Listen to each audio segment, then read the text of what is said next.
ಈಶಾವಾಸ್ಯೋಪನಿಷತ್ತಿನ 11ನೇ ಮಂತ್ರವು ಮಾನವ ಜೀವನದ ಪರಿಪೂರ್ಣತೆಯನ್ನು ತೋರಿಸುವ ಅತ್ಯಂತ ಸೂಕ್ಷ್ಮ ಮತ್ತು ಸುಂದರ ತತ್ವಸೂತ್ರವಾಗಿದೆ. ಈ ಮಂತ್ರವು ವ್ಯಕ್ತಿಗೆ ಜೀವನದಲ್ಲಿ 2 ಅತ್ಯಂತ ಮುಖ್ಯ ಅಂಶಗಳ ಅರಿವನ್ನು ನೀಡುತ್ತದೆ: ಅವಿದ್ಯೆ ಮತ್ತು ವಿದ್ಯೆ, ಅಥವಾ ಲೌಕಿಕ ಜ್ಞಾನ ಮತ್ತು ಆಧ್ಯಾತ್ಮಿಕ ಜ್ಞಾನ.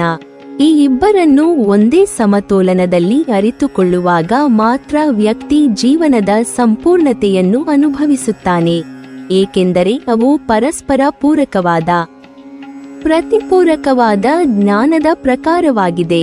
ಲೌಕಿಕ ಜ್ಞಾನವಿಲ್ಲದೆ ಜೀವನವು ಅಸಮರ್ಪಕವಾಗುತ್ತದೆ. ಆಧ್ಯಾತ್ಮಿಕ ಜ್ಞಾನವಿಲ್ಲದೆ ಜೀವನವು ಶಾಶ್ವತ ಅರ್ಥವನ್ನು ಕಾಣುವುದಿಲ್ಲ. ಹೀಗಾಗಿ ಮಂತ್ರವು ಜೀವನದ ಸ್ಥೂಲ ಭಾಗ ಮತ್ತು ಸೂಕ್ಷ್ಮ ಭಾಗ ಎರಡೂ ಹೇಗೆ ನಿರ್ವಹಿಸಬೇಕೆಂಬುದನ್ನು ನಮಗೆ ತೋರಿಸುತ್ತದೆ. ಅವಿದ್ಯೆ ಎಂಬುದು ಜೀವನ ನಡೆಸಲು ಅಗತ್ಯವಾದ ಜ್ಞಾನ, ಸಾಮರ್ಥ್ಯ ಮತ್ತು ಕೌಶಲ್ಯಗಳ ಸಂಕಲನವಾಗಿದೆ.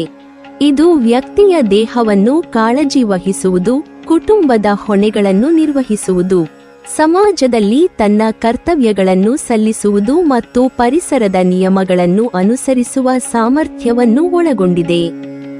ಜೀವನದಲ್ಲಿ ಜನನ, ದೇಹದ ಆರೋಗ್ಯ, ಅರ್ಥ ಸಂಪಾದನೆ, ಸಾಮಾಜಿಕ ಸಂಪರ್ಕಗಳು ಈ ಎಲ್ಲವೂ ಅವಿದ್ಯೆಯ ವ್ಯಾಪ್ತಿಗೆ ಸೇರಿವೆ.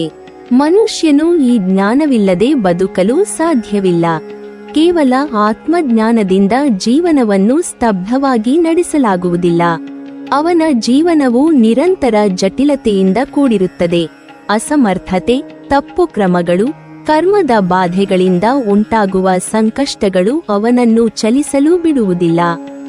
ಅವಿದ್ಯೆ ಈ ಸ್ಥೂಲ ಭಾಗವನ್ನು ಸುರಕ್ಷಿತವಾಗಿರಿಸಲು, ವ್ಯಕ್ತಿಯನ್ನು ಜಗತ್ತಿನ ಸಂಕಷ್ಟಗಳಿಂದ ರಕ್ಷಿಸಲು ನೆರವಾಗುತ್ತದೆ. ಆದರೆ ಲೌಕಿಕ ಜ್ಞಾನವೊಂದರಷ್ಟೇ ವ್ಯಕ್ತಿಯ ಜೀವನ ಸಂಪೂರ್ಣವಲ್ಲ. ಮನುಷ್ಯನು ಜೀವನದ ಗಂಭೀರ ಅರ್ಥವನ್ನು ಅರಿಯಲು, ಶಾಶ್ವತ ಸತ್ಯವನ್ನು ತಿಳಿಯಲು, ಆತ್ಮನ ಸ್ವರೂಪವನ್ನು ಗ್ರಹಿಸಲು ಮತ್ತು ಬ್ರಹ್ಮನೊಂದಿಗೆ ಸಂಬಂಧವನ್ನು ಅನುಭವಿಸಲು ಬೇಕಾದ ಆಧ್ಯಾತ್ಮಿಕ ಜ್ಞಾನ, ವಿದ್ಯೆ ಅತ್ಯವಶ್ಯಕ. ವಿದ್ಯೆ ವ್ಯಕ್ತಿಯ ಮನಸ್ಸಿನಲ್ಲಿ ಶಾಶ್ವತ ಬೆಳಕು ಹರಡುತ್ತದೆ. ಆತ್ಮವಿದ್ಯೆ ಜೀವನದ ಪ್ರತಿಯೊಂದು ಚಟುವಟಿಕೆಯಲ್ಲಿ ಮನಸ್ಸಿಗೆ ಶಾಂತಿ ತರಲು ನೆರವಾಗುತ್ತದೆ. ಜೀವನದಲ್ಲಿ ಕಾರ್ಯನಿರ್ವಹಿಸುತ್ತಿರುವಾಗ ವ್ಯಕ್ತಿಯ ಮನಸ್ಸು ಸ್ಥಿರವಾಗಿರಲು ಒಳಗಿನ ಬೆಳಕು ಅವಶ್ಯಕ.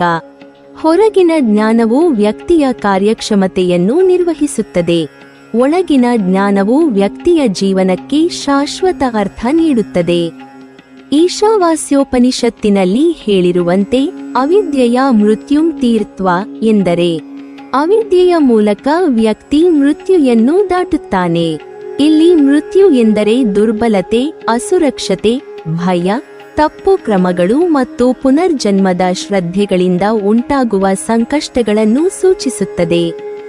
ಲೌಕಿಕ ಜ್ಞಾನ, ಕೌಶಲ್ಯ, ಸಮರ್ಥತೆ, ಜೀವನ ನಿರ್ವಹಣಾ ಸಾಮರ್ಥ್ಯ ಇವು ವ್ಯಕ್ತಿಯನ್ನು ಜೀವಂತಗೊಳಿಸುತ್ತವೆ.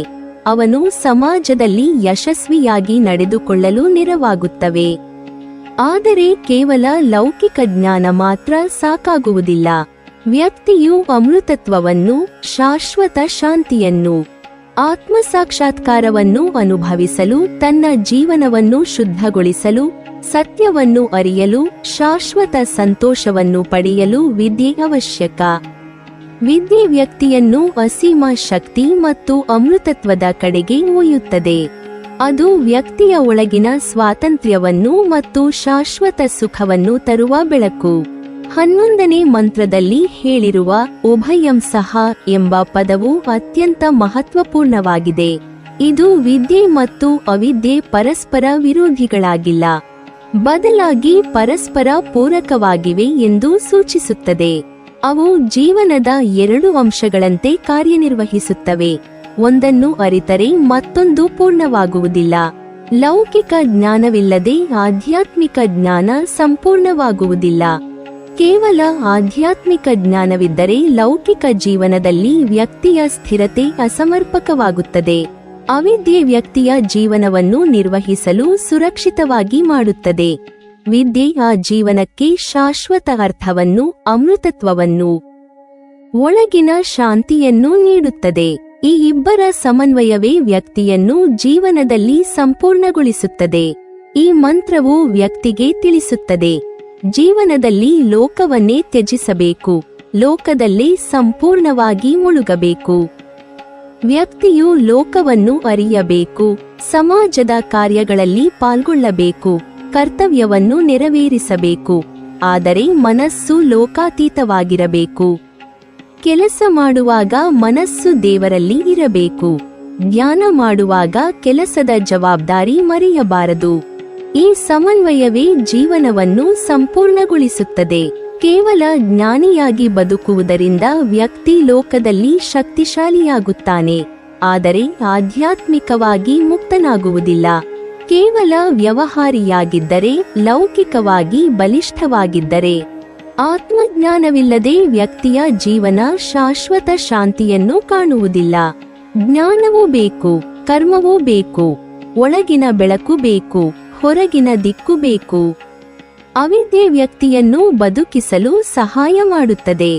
ವಿದ್ಯೆ ವ್ಯಕ್ತಿಯನ್ನು ಜೀವಿತದ ಶಾಶ್ವತ ಶಾಂತಿ, ಸಂತೋಷ ಮತ್ತು ಅಮೃತತ್ವದ ಕಡೆಗೆ ಕರೆದೊಯ್ಯುತ್ತದೆ.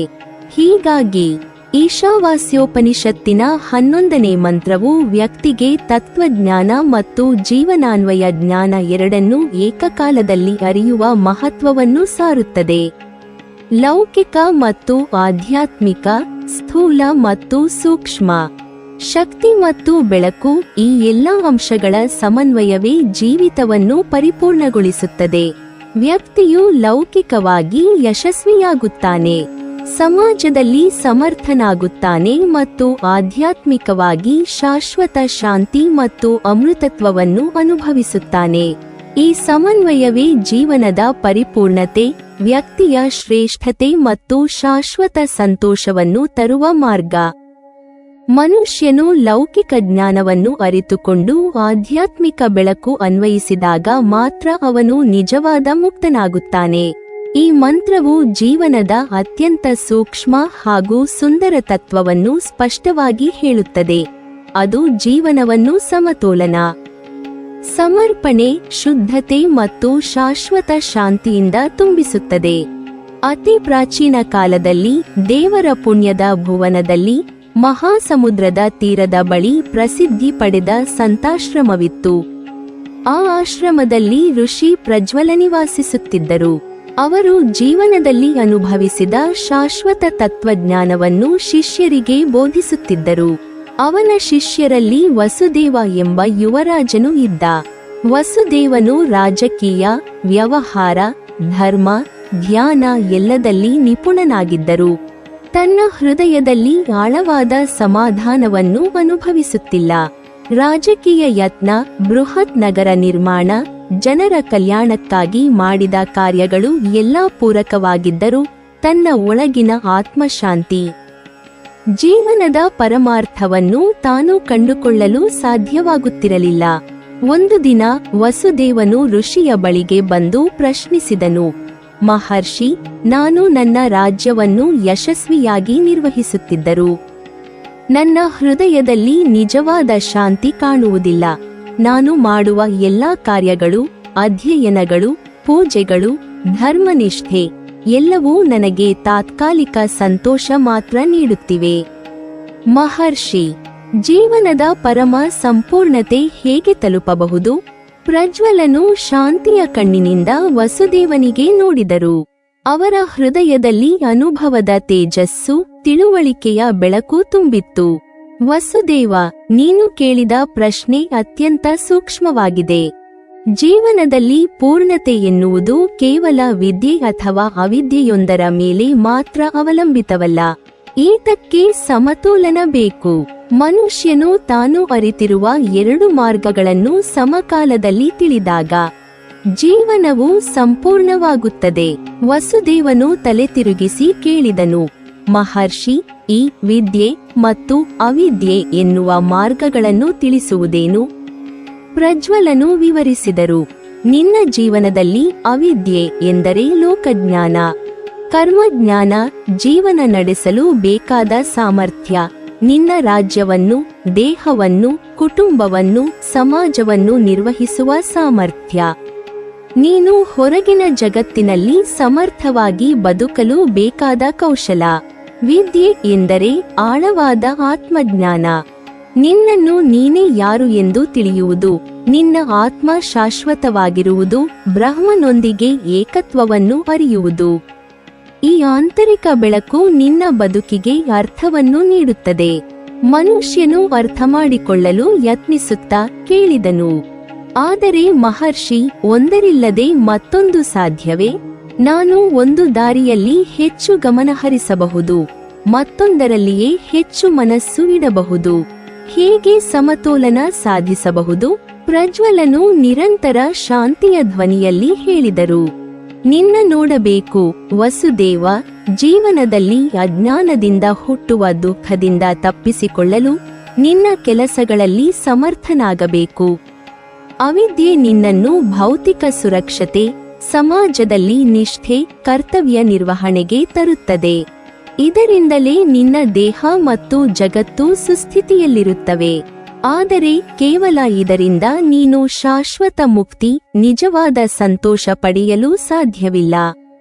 ಅದಕ್ಕೆ ವಿದ್ಯೆ, ಆತ್ಮಜ್ಞಾನ ಅಗತ್ಯ. ಜೀವನದಲ್ಲಿ ಅಮೃತತ್ವ, ಶಾಶ್ವತ ಶಾಂತಿ ಪಡೆಯಲು ನೀನು ನಿನ್ನ ಒಳಗಿರುವ ಆತ್ಮಶಕ್ತಿಯನ್ನು ಅರಿಯಬೇಕು.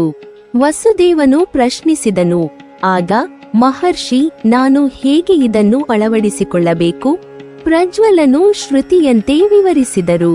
ನಿನ್ನ ದಿನದ ಬೆಳಗಿನಲ್ಲಿ ಲೋಕಜ್ಞಾನದಿಂದ ಕರ್ಮ ನಿರ್ವಹಿಸು, ಸಮಾಜದಲ್ಲಿ ಧರ್ಮದ ಪ್ರಕಾರ ನಡೆ. ನಿನ್ನ ಮಧ್ಯಾಹ್ನದಲ್ಲಿ ವ್ಯವಹಾರ, ರಾಜಕೀಯ, ಕುಟುಂಬದ ನಿರ್ವಹಣೆ ಮಾಡು. ಆದರೆ ನಿನ್ನ ಮನಸ್ಸನ್ನು ಅದರಲ್ಲಿ ಮುಳುಗಿಸಬೇಡ. ಮನಸ್ಸು, ಹೃದಯ, ಮನಸ್ಸಿನ ಶಕ್ತಿಯನ್ನು ಆತ್ಮಜ್ಞಾನದಲ್ಲಿ ನೆನೆಸಿಕೊಂಡಿರು.